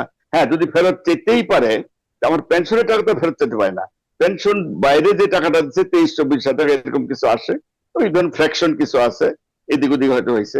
এইটা যদি তারা মনে করে চেতে পারে, যদি তারা মনেই করে চায় আমার পেনশনের টাকা, তাহলে এটা ফেরত কি করে চায় তারা? এটা কি বৈধ হইলো? এটা যে আরেকটা কথা বলা হয়েছে অভিযোগে, আমি দেখলাম যে জিনিসটা, যে একজন এমিরেটাস অধ্যাপক, আমি এই জিনিসটা আপনার কাছ থেকে একটু ব্যাখ্যা করতে চাই আমার দর্শকদের জন্য, অনেক হয়তো জিনিসটা ঠিক মতো জানেন না, যে এমিরেটাস অধ্যাপক এই বিষয়টা আসলে কি, এটা বলতে আসলে কি বোঝা, আপনার কাজটা কি আসলে নতুন? আচ্ছা, এমএটির অধ্যাপক আপনি নিশ্চয় জানেন, অনেক কিন্তু প্রতিষ্ঠান বিশ্ববিদ্যালয়ের এটা সম্মানিত একটা পোস্ট। রিটায়ারমেন্টের পরে, আপনার রিটায়ারমেন্ট অবসরকালীন পরে আমার প্রিভিয়াস কার্যকলাপ দেখে অনেক ক্রাইটেরিয়া আছে, এত বছর অধ্যাপক হিসেবে থাকতে হবে, আরো অনেকগুলো পাবলিকেশন আদার সব মিলে এগুলো কিন্তু ক্রাইটেরিয়া থাকে। এগুলো দেখে তারা যদি মনে করে উনি যোগ্য, তাহলে তাকে এমিরেটাস অধ্যাপক হিসেবে দেওয়া হয়। আমি যোগ্যতাটা পরে বলি। এই যে অধ্যাপক হিসেবে অধ্যাপক, এটা সম্মানিত পোস্ট, এটা কোনো চাকরি না, এবং এটা কোনো এক্সিকিউটিভ পোস্ট না। তেমন কোনো কাজ যে আছে তাও না, কাজ আছে কিছু না, তারা সম্মানিত পোস্ট। বিশ্ববিদ্যালয় চাইলে আমাকে ক্লাস দিতে পারে, গবেষণায় নিয়োজিত করতে পারে, মিটিং এ নিয়োজিত করতে পারে, কোনো টেকনিক্যাল কমিটিতে যদি পরামর্শ চাই সেটা নিতে পারে। এটাই কিন্তু নিয়ম আসলে। প্র্যাকটিক্যালি ফিক্স কোনো কাজ কিন্তু নাই। তারা যেটা বলছে যে আমি তেমন কোনো কাজ করি নাই, কিছু করে নাই, এমনকি তারা একটা অভিযোগ করছে আমি 2 বছর নাকি একদিনও আসি নাই। এটা ডাহা মিথ্যা কথা। আমি প্রত্যেক দিন অলমোস্ট গেছি, নেহাত কোনো প্রয়োজন যদি না থাকে রেগুলার। ইভেন আমি শুক্রবারও গেছি কি জন্য? আমি আমার প্রায়, আপনি জানেন অনেক পত্রপত্রিকা, আমার নিশ্চয়ই আপনিও পড়ছেন, পত্রপত্রিকা লেখালেখি করে, এগুলো আমি লিখি। আমার কিন্তু অনেকগুলো বই আছে, বই লেখালেখি করে এডিশন করছে, আমি যাই এগুলো কাজগুলো করতাম। শুক্রবারেও ওখানে কাজ করে, আমি জুম্মার নামাজ ওই মসজিদেও করছি। আল্লাহ তালা তো তাদেরকে মিথ্যা কথা বলছে না। ওরা কিভাবে বলে আমি একদিনও যাই নাই? এদিকে অনেক কোনো হাজিরা খাতা আছে, আমার জন্য তো কোনো হাজিরা খাতা নেই, তাইলে আমি প্রমাণ দেখাতে পারতাম। সেটা তো নাই। আমি রেগুলার গেছি, 2টা বছর রেগুলার গেছি, রেগুলার ওখানে কাজ করবো, আমার যেগুলো দরকার এগুলোই করছি। এইভাবেই তো আমার চলছে আর কি। এছাড়াও আরেকটাই করছে যে বিশ্ববিদ্যালয়ের যে তারা কোনো কাজ, তাদের কাজ করে নাই, তাদের দেখেন তো কোনো রুটিন আছে কিনা, কোনো কাজ দিছে কিনা, কোনো চিঠি আছে কিনা যে এই মন দিয়েছে আমাকে দিয়েছে, বলছে আমি করি নাই, এরকম কোনো কিছু তারা ডকুমেন্ট দেখাইতে পারবে? করি নাই কেন? তারা বিষয় করলে অবশ্যই করবো, আমি খুশি হয়ে করতাম। কিন্তু তারা বলছে অভিযোগ তুলছে, আমি যাইও নাই, আমি কোনো কাজও করিনি। এইটা কি বিশ্বাসযোগ্য হতে পারে? এই একটা অযথা এটা বলছে। আজকে তারা যে সুতরাং এই যে ব্যাখ্যাটা তারা দিয়েছে, অভিযোগটা বলছে, যে আমি বলি আজকে তারা যে ব্যাখ্যাটা দিয়েছে, সে ব্যাখ্যার এক জায়গায় তারা এটা উল্লেখ করেছে, এই আপনাকে যে 2024 সালে যে আজীবন নিয়োগ করা হলো সিন্ডিকেটের মাধ্যমে, সেখানে তারা কারণ হিসেবে বলেছে যে এটা এজেন্ডার বাইরে ছিল, আপনার এবং তারপরে হুট করে একজন প্রস্তাব করেছে, হয়ে গেছে। এবং তারা কারণ হিসেবে বলেছে, সম্ভবত বলেছে যে উনি প্রধানমন্ত্রীর ব্যক্তিগত চিকিৎসক ছিলেন, এই যোগ্যতার কারণেই ওনাকে এইগুলি দেওয়া হয়েছে। তো আপনিও কি মনে করেন যে এই তারা বাতিল করলো? ওরা যেটা বলছে প্রধানমন্ত্রী মানে তৎকালীন প্রধানমন্ত্রীর ব্যক্তিগত চিকিৎসক হওয়ার কারণে আপনাকে দেওয়া হয়েছে, আপনি কি এটা মনে করেন যে তৎকালীন প্রধানমন্ত্রীর ব্যক্তিগত চিকিৎসক হওয়ার কারণেই আপনাকে এবার বাতিল করা হলো? আচ্ছা, এই জবাবটা আগে দেই, তারপরে আমার যোগ্যতা নিয়েও বলতে হবে। জি। একটা প্রধানমন্ত্রীর যোগ্য মানে ব্যক্তিগত চিকিৎসক, এটি কি কোনো যোগ্যতা হতে পারে যে প্রধানমন্ত্রী ব্যক্তিগত চিকিৎসা হলেই তাকে প্রফিটের রেমিটেন্স দেওয়া হবে, এমন কথা কিছু কোথাও আছে? তাহলে তো আগে যারা ছিল, ভবিষ্যতে আসবে, তাহলে যারাই আসবে তাদেরকেই তো তাহলে এমিরিটাস বানাবে, তার তো আর কোনো যোগ্যতাই দরকার পড়ে না। এটা কি হয়? এটা কেউ হাস্যকর? এই যুগ তারা যে কথা বলছে সম্পূর্ণ একটা বেসলেস কথা। প্রধানমন্ত্রীর চিকিৎসক ছিলাম বলেই আমাকে এমিরিটাস করা হয়েছে, এটা একটা ভিত্তিহীন কথা। আমি আল্লাহর রহমতে আমি যা পেয়ে গেছি, আমার তো বয়স কম না, আমার এই প্রায় 50 বছরের কাছাকাছি বা এদিকে এদিকে ওদিক, যে আমার এই ডাক্তারি জীবনে আমি তো কত মানুষের সেবা করছি, চিকিৎসা দিছি, রুগী দেখছি, মানে গরিব ধনী যে কোনো মানুষের চিকিৎসা করছি, চেষ্টা করছি। আমি শিক্ষক হিসেবে আমি সততার সাথে করছি, এটা অবশ্যই আমি আল্লাহ তাআলার সাক্ষী সততার সাথে করছি। এমনকি আমি তো শিক্ষক ছিলাম, আমার কিন্তু অনেক ছাত্র আছে যারা পোস্ট গ্রাজুয়েশন করছে এবং অনেকেই শিক্ষক, এখন তারা স্বনামধন্য, অনেকেই খুব সুনামের সাথে তারা চিকিৎসা বিদ্যা চালিয়ে যাচ্ছে। সুতরাং এটা তো আমার একটা যোগ্যতা অবশ্যই। আমি এই পর্যন্ত 10টা বই লিখছি, 7টা হলো মেডিকেল রিলেটেড, মেডিসিন রিলেটেড, এবং সবগুলো ইন্টারন্যাশনাল পাবলিকেশন হয় দিল্লি থেকে। এবং বিখ্যাত পাবলিশার জানেন যে একটা হলো যে এলসিভিআর, ইন্ডিয়ার জিপি বাজার বিখ্যাত, তারা কিন্তু দিল্লি থেকে পাবলিশ করে 7টা। এবং আমি তো জানেন রেগুলার আমি পত্র পত্রিকায় লিখি, যেগুলো প্রথম শ্রেণীর পত্রিকায় প্রকাশিত হয়, এগুলোকে কম্পাইল করে আমি 3টা বাংলায় বের করছি, এর পাবলিকেশন আছে। এবং সবগুলো কিন্তু পাঠক কর্তৃক সমাদৃত। আমাদের মেডিসিন রিলেটেড বই অলমোস্ট আমি মনে বিশ্বাস করি বাংলাদেশে প্রায় ছেলে এমবিবিএস সবাই পড়ে, ইভেন পোস্ট গ্রাজুয়েশন সবাই পড়ে, ইভেন এই সাবকন্টিনেন্টে ইন্ডিয়া, পাকিস্তান, ভুটান, নেপাল সবাই কিন্তু আমার পড়ে, অনেক দেশে পড়ে, মিডল ইস্টের অনেক দেশে পড়ে, আরো অস্ট্রেলিয়া বা ব্রিটিশ ওরিয়েন্টেড অনেক দেশে কিন্তু এগুলো পড়ে। সুতরাং এটা আমার যোগ্যতা না। একটা কথা বলতেই হয়, আমি এই পর্যন্ত 15টা অ্যাওয়ার্ড পেয়েছি, আমি 21 পদক পেয়েছি, আমি ইউজিসি অ্যাওয়ার্ড পেয়েছি, বাংলা একাডেমির ফেলো, আমি এগুলো তো বানায় বলছি না। এবং সেখানে মেহের কবির একটা বিজ্ঞান পুরস্কার ছিল, সেটাও কিন্তু আমি পাইছি। এছাড়াও কতগুলো আমার প্রাইভেট অর্গানাইজেশন কতগুলো আছে, সেখানে আমি লাইভ মানে আজীবন সম্মান, এরকম কিন্তু আজীবন কিন্তু আমি আরো পাইছি। দেশ টিভি পাইছি, Bangladesh private medical association, private medical অ্যাসোসিয়েশনের সেখানে সম্মান পাইছি, এটা রোটারি ক্লাব পাইছি, ভ্যাকসিন হিরো উপাধি পাইছি, আমি তো আরো পাইছি। এরকম আমার 15টা অ্যাওয়ার্ড হয়ে গেছে। তা আমি এগুলি কি আমার যোগ্যতা না? এই যে আমার এতগুলো বই, এতগুলো অ্যাওয়ার্ড। আরেকটা কথা বলা উচিত বোধ হয়, সেটা হলো ব্রিটেন থেকে যে প্রকাশিত মেডিসিনের বই, ইউকের বই আর কি, ডেভিডসনের মেডিসিন, যেটাকে বাইবেল অফ মেডিসিন বলা হয়, এবং কুমার এন্ড ক্লার্কের দুইটাই বিখ্যাত বই, সবাই পড়ে, all MBBS student, FCPS, post graduate, MD, সবাই কিন্তু এইগুলো বইগুলো পড়ে। এই দুইটা বইয়ের ইন্টারন্যাশনাল অ্যাডভাইজারি বোর্ডের আমি কিন্তু মেম্বার। এই যে আমার এগুলিকে আমার যোগ্যতা না, তৎকালীন কর্তৃপক্ষ আমার যোগ্যতা বিচার করেই তো আমাকে এমেরিটাস অধ্যাপক হিসেবে দিছে। আমাকে প্রধানমন্ত্রীর ব্যক্তিগত চিকিৎসা কোথাও এটা আমি শুনিও না, আমি জানিও না। এইভাবে কেন এটা করে তারা করলো, এটা তারাই বলতে পারবে। তাদের মতো যুক্তি, তারা ইচ্ছা করে যা বলবে তাই তো আর হবে না। এটাকে আমিও মনে করি না, কেউ মনে আমি কোনোদিন আমার মাথায় খেল না।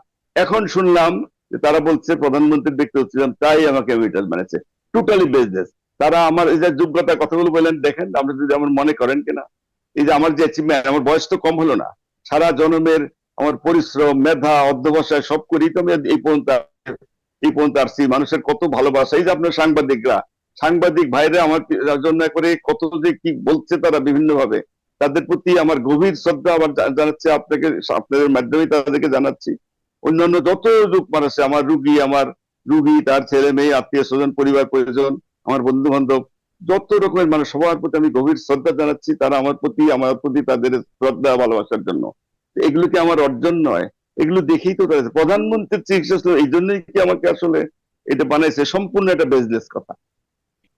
ঠিক আছে, এটা না হয় আমরা বুঝলাম যে ওইটার আরেকটা অ্যাড করি, ওই যে আমার যে অর্ডার দেওয়া আছে, আমাকে ব্যক্তিগত মানে আমাকে এমিরিটাস অধ্যাপক হিসেবে নিয়োগ দেওয়া হলো, ওই অর্ডারে কোথাও কিন্তু এই কথা লেখা নাই প্রধানমন্ত্রীর ব্যক্তিগত চিকিৎসক হিসেবে আছেন বলে আপনাকে এটা কিচ্ছু লেখা নেই, বানানো তাদের কথা। আচ্ছা, এটা না হয় মানলাম যে ওই কারণে করা হয় নাই, কিন্তু আপনার কি এটা মনে হয়, হয়তো এখানেও প্রমাণ নেই কিন্তু মনে হয় কিনা, যে আপনি সাবেক প্রধানমন্ত্রীর ব্যক্তিগত চিকিৎসক ছিলেন বলেই আপনাকে এই পদ থেকে সরিয়ে দেওয়া হলো? আমার কাছে প্রথম কথা হলো যে এটা তো একটা সাধারণত আজীবন হিসেবেই তো দেওয়া হয়, এটা আবার সরিয়ে দেওয়ার কতগুলো ক্রাইটেরিয়া কিন্তু রয়ে গেছে, তার মধ্যে অনেকগুলো আছে। এই মুহূর্তে হয়তো একটা সময় নেই, বলা যাচ্ছে না, মানে বানানো যায় কিন্তু করা যায়। সিন্ডিকেট যদি চায় যে কোনো কিছু কিন্তু করতেই পারে, যা মনে ধরে তাই করতে পারে। তা আমি মনে করি যে আমাকে সরিয়ে দেওয়ার পিছনে কোনো আমি যুক্তি খুঁজে পাই না। শুধুমাত্র একটা প্রতিহিংসা বা জিলাস যাই বলেন, এইটা ছাড়া তো আমি আর কোনো কারণ পাই না আর কি। আরেকটা কথা বলতেই হয়, আমাকে 2024 সন থেকে ধরে তারা বলছে 2 বছর হলো, তাই না? তারা একদিন কই গেছে, 2 বছর মধ্যে আর সময় পায় নাই। এতই যদি তারা মনে করে যে আমার এইটা একেবারে অযোগ্যতা, আগেই করলো না কেন? এর আগে করলেই তো পারতো। এত 2 বছর পরে এসে কি এটা মনে হলো যে আমাকে সরাই দিতে হবে? এই কথাটা আচ্ছা, তারা, এই কথাটা জবাবটা কি দিব?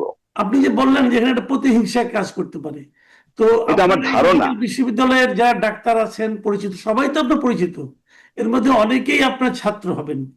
তো আপনি কেন মনে হয় যে আপনাকে তারা হিংসা করবে কেন? আপনার প্রতি তারা এরকম বিরূপ মনোভাবাপন্ন হওয়ার মতো আপনি কি করেছেন এমন যে আপনার প্রতি তারা এটা তো আমি কিন্তু আসলে ঠিক বুঝতে পারছি না কেন তারা এটা করলো। আর আমি সবাইকে তো আমি ব্লেম দিচ্ছি না, কেন আমার অনেক স্টুডেন্ট আছে, ওরা তো এখানকার প্রফেসর, এখানে তারা করছে, তাছাড়া তো আমি কোনো রিজন খুঁজে পাচ্ছি না তারা কেন আমাকে এটা সরাবে। আচ্ছা, তারপরে যদি তারা সরাইতেই চায়, তারা আমাকে আত্মপক্ষ সমর্থনের সুযোগ দিতে পারতো না? আমাকে এক্সপ্রেশন কল করতে পারলো যে আপনাকে এই কারণে মিটার বানিয়েছে, এটাকে বাতিল করা কেন করে, যেটা কেন বাতিল করা হবে না তার কারণ দর্শানো করতে করতে তো পারতো। সেখানে আমি জবাব দিতাম, যদি জবাবে তারা সন্তুষ্ট না হতো তাহলে করতে পারতো। সরাসরি হুট করে একটা মিটিং হলো, এই এটা অবৈধ, এইভাবে তারা বাদ দিয়ে দিল, এটা তো হইতে পারে না। কারণ প্রত্যেকটা 5টা ধাপ পারে, স্টেপ বাই স্টেপ করেই কিন্তু আমাকে এমিটাস দেওয়া হয়ে গেছে। কিন্তু একদিনে হঠাৎ করে কোনো অর্ডারে তো এটা হয় নাই। সুতরাং তারা এটা কেন করবে? একমাত্র এটা ছাড়া তো আমি কোনো কারণ পাই না। আমি এখন একটু আপনাকে একটু রাজনৈতিক যে একটা প্রশ্ন করতে চাই, সেটা হলো গিয়ে, যেমন ধর আপনি তো সাবেক প্রধানমন্ত্রীর ব্যক্তিগত চিকিৎসক ছিলেন, উনি ছিলেন আওয়ামী লীগের সভানেত্রী। তো আপনি কি আওয়ামী লীগের রাজনীতির সঙ্গে কোনোভাবে জড়িত ছিলেন? এটা তো অনেকে আমাকে প্রশ্ন করছে। আসলে অনেস্টলি স্পিকিং, আমি রাজনৈতিক ব্যক্তিত্ব না, রাজনৈতিক ভাবে আমি কোনো ক্রমে জড়িত ছিলাম না। আমার স্টুডেন্ট লাইফ দেখেন, কলেজ লাইফ দেখেন, মেডিকেল কলেজ দেখেন, আমার প্রফেশনাল লাইফ দেখেন, আমি কোনো সময় আসলে রাজনৈতিক ভাবে কোথাও জড়িত ছিলাম না। এটা কিন্তু একবারে আল্লাহ তাআলা তো সাক্ষী আছে, আসলে আমি ছিলাম না। আমি আমার প্রফেশনের প্রতি আমি ডিভোটেড একেবারে। আমি আমার প্রফেশন নিয়ে ব্যস্ত, আমার ডাক্তারি লাইফ, আমি ডাক্তার, আমার রুগীর সেবা, রুগীর চিকিৎসা, এগুলো নিয়ে আমি ব্যস্ত। এর সাথে যেহেতু আমি শিক্ষক, আমি শিক্ষকতার কাজে যা যা সম্পর্ক যুক্ত, এই যে যেমন ছাত্রদের পড়ানো, জ্ঞান দান করা, এই যে বই লেখা লেখি, আর্টিকেল লেখা, আমি কিন্তু এগুলিতেই জড়িত এখন পর্যন্ত। এটা সুতরাং এটা আল্লাহ তাআলা তো সাক্ষী আছে। আমি কিন্তু রাজনৈতিক ভাবে কোনো ক্রমে আসলে জড়িত। প্রধানমন্ত্রীর ব্যক্তিগত চিকিৎসক রাজনীতির সঙ্গে তো সম্পর্ক নাই। এটা একটা টেকনিক্যাল পোস্ট। প্রধানমন্ত্রী যে কেউ মানুষ, উনি তো যেহেতু প্রধানমন্ত্রী ছিলেন, উনি সবচেয়ে সর্বশ্রেষ্ঠ বা যে যোগ্য, উনি যোগ্য লোককেই তো উনি তার ডাক্তার হিসেবে নিয়োগ দিবেন, এটাই তো স্বাভাবিক। উনি আমাকে যোগ্য মনে করছেন, তাই উনি তার ডাক্তার হিসেবে তাকে নিয়োগ দিয়েছেন। এইটা তো তারা যদি এটাই মনে করে থাকে, সেখানে তো আর কোনো মানে কোনো আর্গুমেন্ট নাই, এখানে কিন্তু বলার তো কিছু নাই। এখানে কোন রাজনৈতিক ব্যক্তিত্ব হিসেবে আমি যে অমুক দলে ছিলাম, অমুক করতে, এটা করতে, ওটা করতে, এরকম তো কোনো বিবেচনায় তো আনা হয় নাই। সুতরাং এটা যে তারা ভিত্তিহীন যেটা অভিযোগ করে, এটা কিন্তু এদের কোনো যুক্তিকতাই নাই আর। না, আমি এটা বললাম, এই প্রশ্নটা আপনাকে করলাম এই কারণে যে কিছু রাজনৈতিক বিষয়ে আপনাকে কিন্তু অভিযুক্ত করা হচ্ছে। যেমন একজন লিখেছেন, দেখলাম যে বেগম খালেদা জিয়া যখন তাকে বিদেশে পাঠানোর জন্য উদ্যোগ নেওয়া হচ্ছিল, আপনি নাকি বলেছিলেন যে না, বিদেশে নেওয়ার কোনো দরকার নাই। এটা আপনাকে একটা রাজনৈতিক ভাবে আপনাকে বলা হয়েছে। এটা এটা কি আপনি আসলে আচ্ছা, ডাক্তার হিসেবে বলেছিলেন নাকি রাজনৈতিক ব্যক্তিত্ব হিসেবে বলেছিলেন? বলেই নাই কিছু। বরং আমি যে বক্তব্যটা দিছি, আপনি যদি চান, 71 টেলিভিশনে আমার একটা বক্তব্য আছে, সেখানে আমাকে প্রশ্ন করতো, বরং আমি তাকে ওখানে জবাবটা এমন দিছি, তৎকালীন ম্যাডাম খালেদা জিয়া, উনি যেখানে পছন্দ করেন সেখানেই তার চিকিৎসা দেওয়া উচিত। তার চিকিৎসাটা আস্থার সঙ্গে সম্পর্ক, বড় হসপিটালের সঙ্গে সম্পর্ক নাই। আমার স্পষ্ট বক্তব্য যদি চান, তাহলে আমি ওটা একটা ভিডিও আছে, আমি কালেক্ট করাইছি, এটা আপনার কাছে আমি পাঠিয়ে দিব, আপনি দেখবেন স্পষ্ট করে। আমি বলছি যে কথাটা বললেন, যে বলছে, জানি না সে মিথ্যুক না কেন, টোটালি এটা মিথ্যা কথা বলছে, এদের ওই কথা আমি বলিই নাই। এবং তার প্রমাণ কিন্তু আছে, আপনাকে যদি চান আমি ভিডিওটা পাঠিয়ে দেবো, আজকেই পাঠাবো, আপনি দেখবেন যে ওর মধ্যে আমি কি বলছি আর কি। আমি এই কথাটাই স্পষ্ট করেই বলছি, ম্যাডাম খালেদা জিয়া উনি যেখানে চিকিৎসা চান, তাটা উনি সেখানেই যেন তাকে সুযোগ দেওয়া উচিত বলে আমি মনে করি। ওই হবে না, মানে কথা আমি বলেই নাই আর কি, প্রশ্নই আসে না। আমাকে একবারই একটা টিভি সাক্ষাৎকারে জিজ্ঞেস করছে, আমি অনেক স্পষ্ট করে এই কথাটাই বলছি। আমি কিন্তু এটা বলি নাই, যে বলছে এটা বানানোর কথা বলছে। আরেকটা কথা আপনাকে আমি এই জানতে চাচ্ছি, সেটা হলো যে আপনি প্রধানমন্ত্রীর ব্যক্তিগত চিকিৎসক হিসেবে ওনার সঙ্গে তো আপনার একটা ঘনিষ্ঠ সম্পর্ক অথবা যোগাযোগ ছিল। এটা বারবার তারা বলছে যে আপনি যখন নাকি গত জুলাই আন্দোলনের সময়, আগস্টের এই শুরুর দিকে 2024-এর, যখন নাকি দেশে নানা ধরনের আন্দোলন দমনের নামে নির্বিচারে হত্যা করা হচ্ছিল, গণহত্যা করা ছিল, তখন তো আপনি প্রতিবাদ করেন নাই। তখন কি আপনি প্রতিবাদ করার মতো অবস্থায় ছিলেন? না, কোনো কথা হলো আমি তো ওনার, আমার যে পোস্ট ছিল এটা তো টেকনিক্যাল পোস্ট, এটা কোনো এক্সিকিউটিভ পোস্ট না, পাওয়ারের কোনো পোস্ট না। মানে ওনার রূপ বেদি সাধ্য, এটুকুই আমার কাজ। আমার রুম ছিল, অফিস ছিল, আমি বসতে, এটাই তো। যে ওই সময় যে আপনি বললেন যে ওই সময় যে 24-এর যে আন্দোলন, সেখানে আমি তো আমার কোনো এক্সিকিউটিভ পারসন, আমার করারই বা কিছু, আমি তো ডাক্তার। এক ডাক্তারের বিরুদ্ধে ওরা আমাকে ডাক্তার চিকিৎসা দিতে বলতো, সেটা হয়তো আমি করতে পারতাম, কিন্তু ওইরকম তো কোনো অবস্থা ছিল না, এবং আমিও তো ওই কোনো পজিশনে ছিলাম না। সেটা আমি কি, এটা আমার এখানে দুষ্টা কোথায়?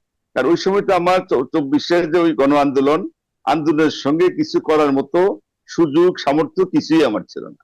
আমি তো কিছু, এবং আপনারা যেখানে ছিলেন যেভাবে দেখছেন, আমিও তো ঘরে বসে বিভিন্ন মিডিয়াতে, টিভিতে বা এই খবরগুলো কিন্তু আমি কোথায় যাব, কি করবো, কাকে হেল্প করবো, সেই সুযোগ কি আমার ছিল? এই অভিযোগটাও কিন্তু সম্পূর্ণ একটা মিথ্যা কথা, ঠিক না? আচ্ছা, তাদের প্রতি আমার কোনো হিংসা বিদ্বেষ এইসব কিন্তু কিচ্ছু নাই, খামাখা তারা বলছে আর কি, খারাপ অযথা আমি একটু একটা। জানতে চাচ্ছি, আপনার কি মনে হয়, আমি আমি একটু ডিটেলে যাচ্ছি, আপনি কিছু মনে করেন না, একটু সময় নিচ্ছি, আমি আমি শেষ করে দেবো, বেশি আর লম্বা করবো না, না। কোনো অসুবিধা নেই, আপনি বলেন। আচ্ছা, আমি একটা জিনিস জানতে চাচ্ছি যে আপনি তো যত কিছুই বলেন, বাংলাদেশে তো একটা নিয়ম আছে যে ক্ষমতাধর ব্যক্তির আশেপাশে যারা থাকে তারাও কিন্তু ক্ষমতাধরী হয়ে যায়, তারাই ক্ষমতাবান হয়ে যায়। তো আপনি ওনার আশেপাশে যাওয়ার সুযোগ আপনার হতো, আপনার কি মনে হয় যে আপনার দ্বারা আপনার পেশার অন্য কোনো ডাক্তার, চিকিৎসক, আপনার সহকর্মী অথবা আপনার কোনো ছাত্র আপনার দ্বারা কোনোভাবে ক্ষতিগ্রস্ত হয়েছে আপনার এই ক্ষমতার কারণে? যেটা বললেন এটা তো প্রশ্ন, আমার তো ক্ষমতা কই, এটা আমি তো তার ডাক্তার, আমার তো পাওয়ার ছিল না, আমি তো তার, আমার কোনো এক্সিকিউটিভ কোনো পোস্ট তো না এটা, বা আমি তার এটা করে ওটা করে করেন। আর এটা প্রশ্ন আসার, আমি কারো কিছু করি না, আমি তো কারোর সাথে হিংসা নাই, কেন কাকে করে, কার ক্ষতি আমি কেন করব? আমার কেউ ক্ষতি করে নাই, আমি কারো কোনো ক্ষতি করার চিন্তাও করি নাই, চেষ্টাও করি নাই। যেটা বললেন কোনো ডাক্তার বা ছাত্র বা তাদের ক্ষতি করার কি প্রশ্নটা, এখানে কোনো প্রশ্ন তো আসে না, কোনো প্রশ্ন, এখানে তো কোনো ক্ষমতা দেখানোর মতো সুযোগও নাই, ইচ্ছাও ছিল না আমার। কেন? আমার সুযোগ হতো নাই, ইচ্ছাও নাই। ইচ্ছা সুযোগ থাকলেও আমি করতাম না, সেহেতু আমার ক্ষমতা বহির্ভূত। আমার কাজই তো ছিল প্রধানমন্ত্রী রোগ ব্যাধি স্বাস্থ্য নিয়ে চিকিৎসা ব্যবস্থা এটা দেওয়া। সুতরাং যদি ওইটা বলে থাকেন যে আমি কারো কোনো ক্ষতি করছি, কেন, এটা টোটালি আল্লাহ তাআলা তো সাক্ষী আছে, এটা কিন্তু ঠিক না আসলে, মোটেই। কেউ যদি অভিযোগ করে থাকে সব বইব, এটা মিথ্যা। আচ্ছা, আপনি কি এখন প্র্যাকটিসিং ডক্টর? আপনি কি প্র্যাকটিস করেন, এখনো রোগী দেখেন? প্র্যাকটিস আসলে ধরেন বয়স টয়স তো হয়ে গেছে, তাই না? সারা জন্ম তো কত এই বলে না যে এই শরীর নামক এই ঘোড়াটাকে তো কম দাবড়াই নাই, এটার তো একটু রেস্ট দরকার। করি কিছু আমি, কারণ মানুষ তো চায়, মানুষের তো ওই যে বললাম যে মানুষ আমাকে আদর করে, স্নেহ করে, শ্রদ্ধা করে, মানুষের ভালোবাসা আমি পাচ্ছি, মানুষ আমার চিকিৎসা নিতে চায়। আমি আমার সামর্থ্য অনুযায়ী চিকিৎসা চালিয়ে যাচ্ছি যতটুকু পারি, আমি কিন্তু এখানে বাদ দিই নাই, কিছু কিছু করছি আসলে, এবং আমি একটা কথা যতদূর আমার অনেকে, সামর্থ্য করে আমি করে যাব। আপনার সম্পর্কে একটা কথা বলা হয় যে আপনি নাকি এখনো তুলনামূলকভাবে খুবই কম ভিজিট নেন। আপনি আসলে কত টাকা ভিজিট নেন? এটা অনেকেই বলে, মানুষ যেটা বলে ওইটাই সত্য। আমি নেই এখনো 300 টাকা ভিজিট নেই আর কি, এটা শুরু থেকেই তাই ছিল, আমি আর বাড়াই নাই আর কি। কারণ আমার আইডিয়াটা হলো যে আল্লাহ তাআলা তো আমাকে অনেক দিছে, বেশি টাকা দিয়ে কি আর কিলে তো নিয়ে যেতে পারবো না। আমার ধারণাটা হলো আমার কাছে সর্বস্তরের লোক যেন আসতে পারে, সেটা শ্রমিক বলেন, রিক্সাওয়ালা বলেন, ফেরিওয়ালা বলেন, গরিব মানুষ বলেন, তাই না? এরকম কত লোকই তো সমাজের শ্রমিক বলেন, সমাজের মানুষ তার সামর্থ্য অনুযায়ী উনি তারা যেন আমার কাছে আসে, আমি তাদেরকে যেন চিকিৎসা সেবাটা দিতে পারি, এইটি আমার টার্গেট। সেই জন্যই আমি একটা লিমিটেড 300 টাকার মধ্যে, এটার জন্য অনেকের জন্য জুলুম না হয় আর কি। সেই জুলুমের কথা বিবেচনা করেই, এটা যার যার অভিরুচির ব্যাপার। আমার ইচ্ছা, আমার অভিরুচি এটা। আমার পরিবারও কোনোদিন, আমার ওয়াইফ ছিল কোনোদিন বলে নাই, আমার ছেলে মেয়েরাও যে কোনোদিনও বলে নাই যে তুমি এত কম ভিজিট কেন, না এত কম মানুষের নিতে পারে, তারাও কিন্তু এটা কোনোদিন মানুষকে বলে না উৎসাহ করে বা বাধা দেয়, তারা কিন্তু আমার এটার ব্যাপারে কোনো সময় বাধা হয়ে দাঁড়ায় না। আমি তৃপ্ত, আমার কোনো অতৃপ্তি নাই, এতে আমি খুশি আছি। জি, আপনাকে অনেক ধন্যবাদ, আপনার প্রতি অনেক কৃতজ্ঞতা যে আপনি এই বয়সে আপনি এত সময় নিয়ে আমার সঙ্গে সময় দিয়েছেন, আমাদের সঙ্গে কথা বলেছেন। প্রফেসর এবিএম আব্দুল্লাহ, আপনার জন্য দীর্ঘায়ু কামনা করছি, আল্লাহর কাছে আপনার জন্য প্রার্থনা করছি আপনি যেন সুস্থভাবে রাখেন। আপনাকেও অনেক ধন্যবাদ। আপনার মাধ্যমে আমি আমার রোগীর আত্মীয় স্বজন, বন্ধু বান্ধব সবার প্রতি গভীর শ্রদ্ধা জানাচ্ছি, কৃতজ্ঞতা জানাচ্ছি, যারা আমার প্রতি এই যে গত 2-3 দিনের ঘটনায় আমার প্রতি সহমর্মিতা জানাচ্ছেন, তাদেরকে কিন্তু আমি গভীর শ্রদ্ধা জানাচ্ছি। বিশেষ করে যে আপনাদের মতো সাংবাদিক ভাই যারা আছে, আপনার অনলাইন মিডিয়া, অন্যান্য পত্র পত্রিকা, অনলাইন, ইউটিউব, সব পত্রিকায় আমার সমস্ত সাংবাদিক ভাইদের প্রতি গভীর শ্রদ্ধা জানাচ্ছি। এবং আপনারা আমার জন্য, আপনার কাছে একটা চাওয়া আছে আমার, আপনার শুধু আমার জন্য দোয়া করবেন, প্রার্থনা করবেন, আল্লাহ যেন ভালো রাখে, এই আমার দরকার। এবং আমি যেন যতদিন বেঁচে আছি সুন্দরভাবে ভালোভাবে মানুষের সেবা করে যেতে পারি, এটি আমার কামনা, ইচ্ছা আর কি।